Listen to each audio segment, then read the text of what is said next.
Dito lang ako. Nagsimulang lahat sa isang kanta. Bakit ngayon ka Ako naman. lang sabay nagtagpo Nandito lang ako, ha? ating mata? Hayaan mo. Ilang Kung gusto mo, ako na lang tatay ng tatay niya. buti ay di Ako nang bahala sa'yo. tadhana ng bumulong. Gago, ang yabang mo ha. Bakit? Kaya mo bumuhay ng pamilya. Oo naman. Ako ba? Sige, ganito na lang.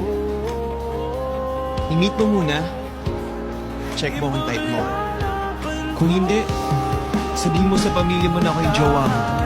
Kung pipilitin ka nilang pakasalan siya, sabihin mo tatanang kita ka mo. Sige na, gamitin mo na ako. Tingnan mo kayo lagi. Pero, seryoso Sam. Kailangan mo ng kausap. Nandito lang